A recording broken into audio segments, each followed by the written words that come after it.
Porque os demônios solicitaram a Jesus para entrar nos porcos. O primeiro embate entre Jesus e Satanás culminou com a vitória de Jesus sobre as tentações.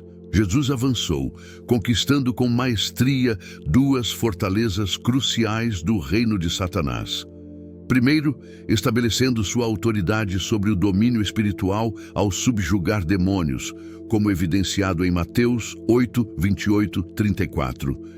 Em seguida, exercendo seu domínio sobre a enfermidade ao realizar uma cura milagrosa para um paralítico, conforme narrado em Mateus 9, 1, 8. Siga conosco até o fim deste vídeo e descubra um desfecho que irá surpreender.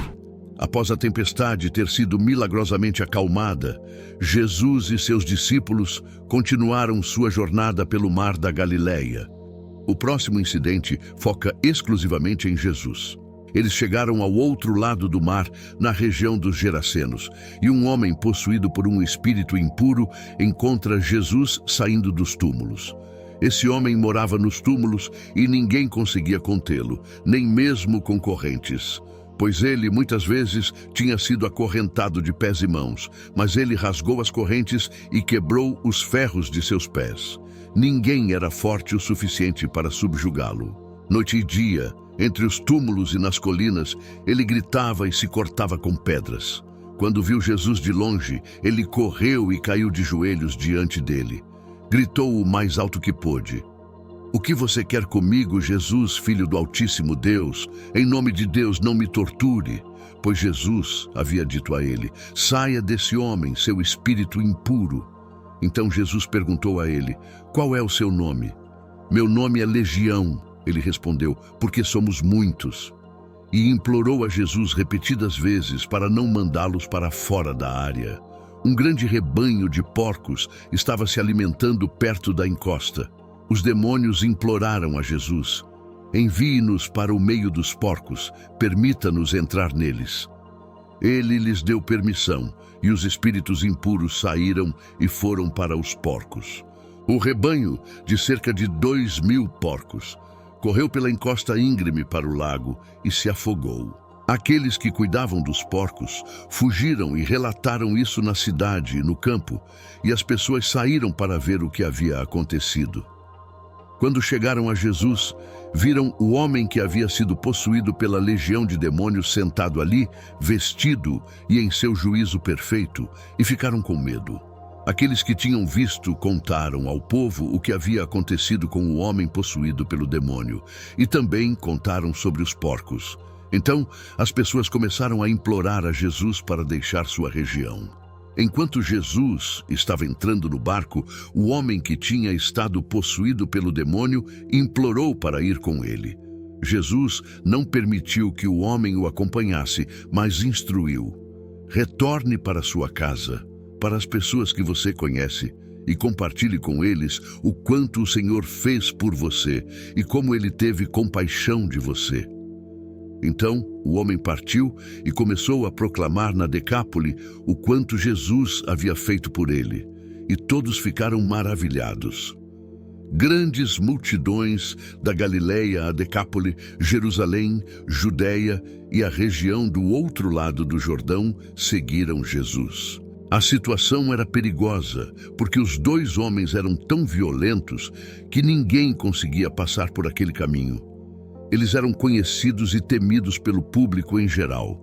Os demônios, assim como Satanás, rapidamente reconheceram o status de Jesus como o Filho de Deus, conforme narrado em Mateus 4, 3, 6.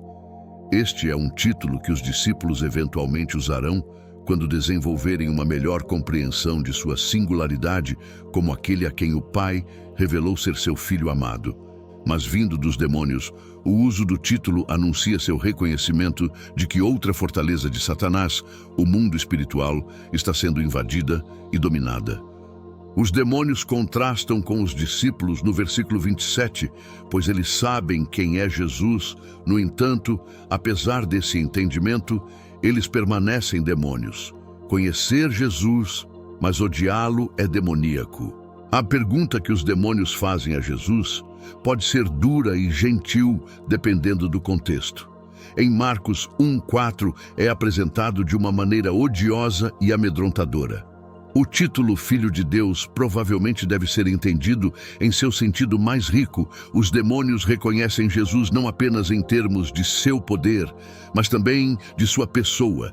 Ele era o Messias, o Filho de Deus. A segunda pergunta indica que as hostes demoníacas serão torturadas e rejeitadas eternamente, como em Judas 6, fazendo a pergunta que reconhecem que Jesus é quem irá cumprir este dever judicial na hora marcada, confirmando assim o pleno significado de Filho de Deus. O fato de Jesus estar limitando sua atividade antes da hora marcada indica que a expulsão dos demônios por Jesus foi um sinal de que o reino estava se aproximando. Esses demônios pareciam estar bem cientes de um tempo predeterminado para o julgamento das tropas de Satanás. "O que você quer conosco, Filho de Deus?" Eles gritam. "Você veio aqui para nos atormentar antes do tempo." Isso prenuncia a chegada do reino, bem como a invasão e conquista das fortalezas de Satanás, apesar do fato de que a hora do julgamento final aguarda o retorno de Jesus em glória, como em Mateus 4:17 e Mateus 12:28-34. Os demônios imploraram a Jesus que aceitasse sua proposta, o que ele fez depois de receber permissão de Jesus. Os demônios deixaram os homens e entraram na manada de porcos. Quando os demônios entraram na manada, os porcos enlouqueceram e correram de um penhasco para o mar da Galileia. Ironicamente, a tentativa do demônio de evitar o castigo eterno levou à destruição de seus hospedeiros terrestres. Jesus não tinha razão para não aceitar sua proposta, pois servia aos seus propósitos. Primeiro, resultou na libertação dos homens dos demônios. Segundo, os porcos eram criaturas impuras, de acordo com a tradição judaica. Portanto, um emblema apropriado e um porto seguro para os demônios. Terceiro, aceitar sua proposta não alterou o destino final do demônio no dia do julgamento. Portanto, Jesus aceitou sua proposta, pois os demônios estavam essencialmente fazendo o trabalho de Jesus para ele. Mais importante ainda, Jesus não estava pecando ao aceitar a sugestão do demônio. Por outro lado, o encontro de Jesus com Satanás no deserto foi completamente diferente.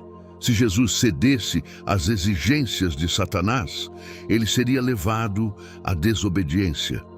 Como resultado, Jesus repreendeu Satanás com as Escrituras e se recusou a ceder às suas tentações.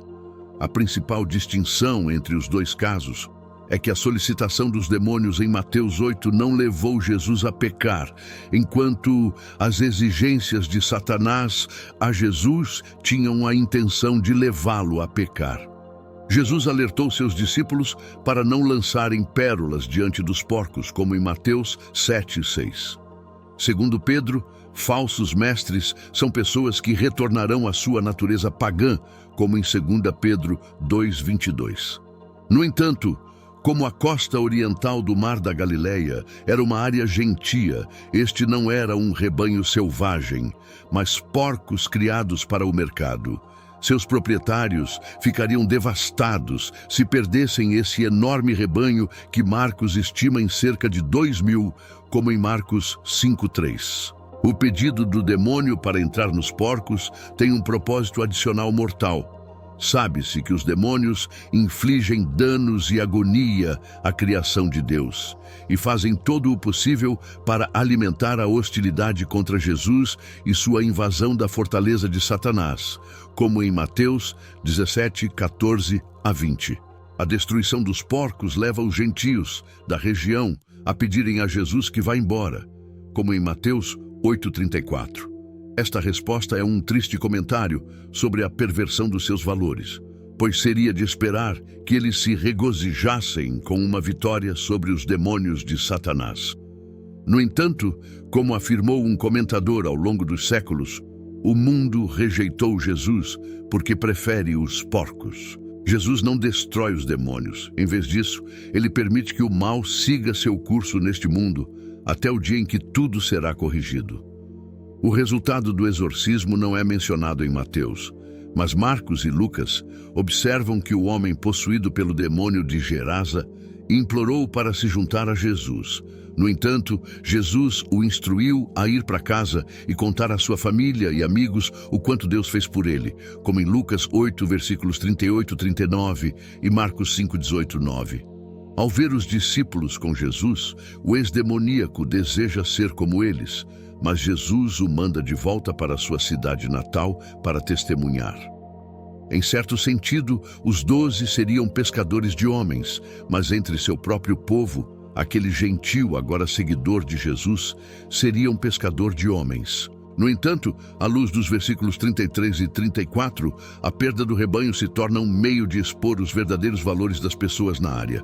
Eles preferem porcos a pessoas e porcos ao Salvador, pois em Mateus 8,34, este versículo revela o caráter pecaminoso da humanidade.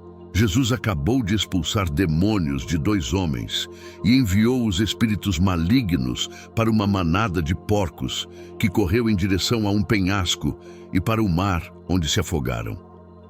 Quando os pastores contaram o que aconteceu aos habitantes da cidade vizinha, toda a comunidade ficou furiosa com o Salvador. Qual era o seu principal problema? Era a potencial queda econômica e perda de negócios.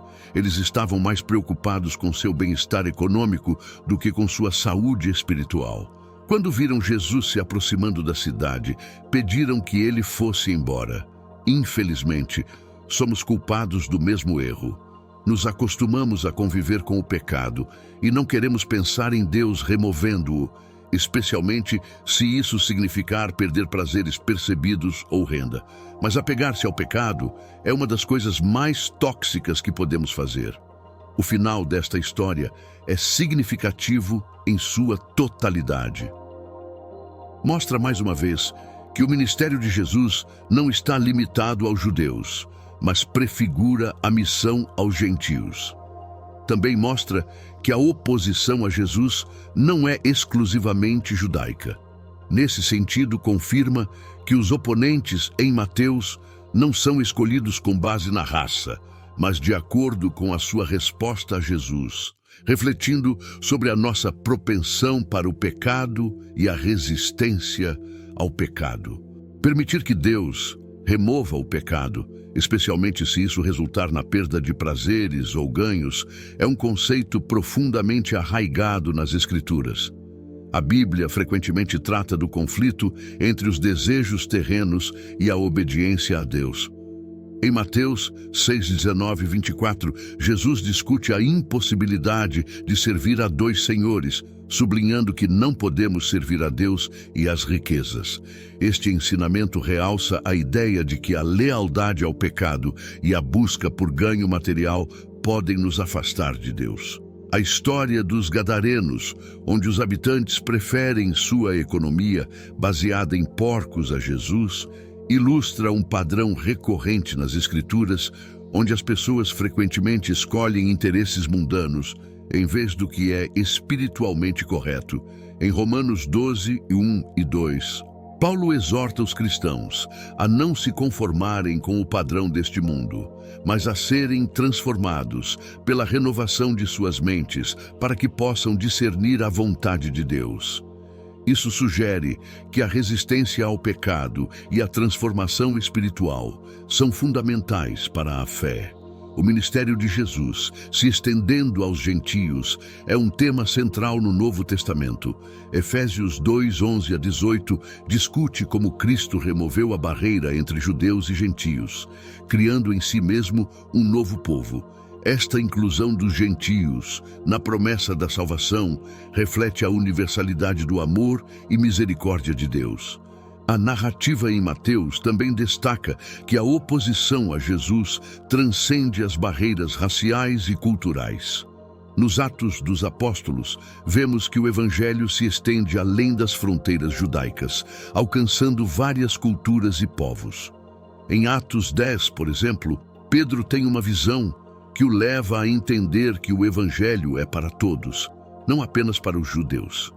Isso demonstra que a mensagem de Jesus é inclusiva, chamando todas as pessoas, independentemente de sua origem, ao arrependimento e a se voltarem para Deus.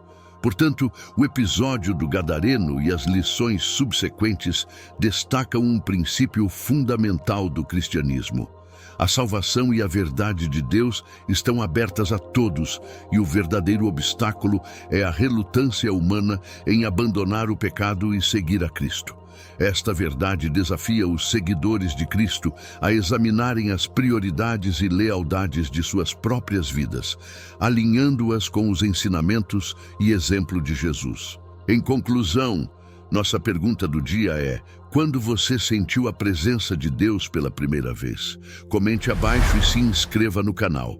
Sinta-se à vontade para assistir outros vídeos do canal. Que Deus te abençoe. Amém.